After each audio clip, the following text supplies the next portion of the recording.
আপনাদেরকে মাসালা শিক্ষা দেয় জন্মদিন পালন করা জায়েজ নাই, বলে না?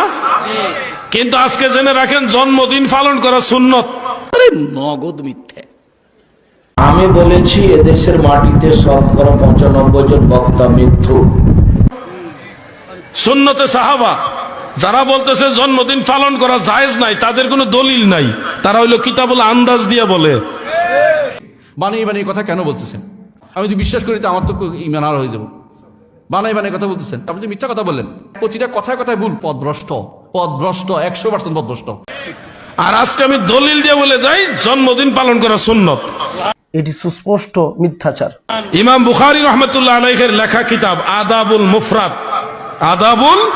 মুফরাদ, ওই কিতাবের মধ্যে উল্লেখ, প্রিয় নবীজির সাহাবারা সন্তান যখন জন্ম হইতো প্রত্যেক বছরে ওনারা দোয়ার আয়োজন করতেন। তো যারা ওই দোয়ার অনুষ্ঠানে একত্রিত হতেন তাদেরকে আবার সাধ্য অনুযায়ী মেহমানদারি করতেন।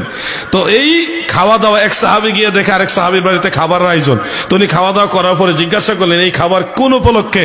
তখন ওই সাহাবী বলতেছে আমার সন্তানের আজকে জন্মদিন, এই উপলক্ষে আমি মানুষকে মেহমানদারি করতেছি। সুবহানাল্লাহ বলেন।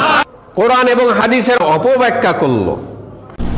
এর উত্তর হচ্ছে যে রাসূল সাল্লাল্লাহু আলাইহি ওয়াসাল্লাম বলছেন এক শ্রেণীর আলেম জাহান্নামের দরজায় দাঁড়িয়ে থাকবে। আলেম দায়ী তারা, তাদের আহ্বান হবে আমাদের দিকে আসুন, আমরা আপনাকে জান্নাতের পথ দেখাবো। আল্লাহ রাসূল বলেছেন মান আজাবাহুম ইলাইহা কাযাফুহু ফিহা, ওদের ডাকে যেই সাড়া দিবে তাকে ধরেই তারা জাহান্নামে ফেলে দিবে। জন্মবার্ষিকী রাসূলুল্লাহ সাল্লাল্লাহু আলাইহি ওয়াসাল্লামের নাই, তাহলে আপনার আবার কি করে আছে? আর আপনার স্ত্রীর বা কি করে আছে? আর আপনার ছেলে মেয়েরই বা বার্থডে কি করে আছে? সবগুলি খ্রিস্টানদের এগুলো ঈদ, উৎসব।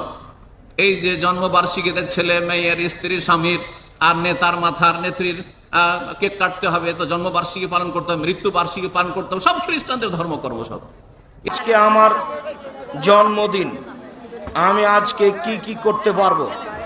তুমি যা কিছু করবে সেটাই শিরক হবে। জন্মদিনের কোনো দাম নেই, মৃত্যুদিনের কোনো দাম নেই।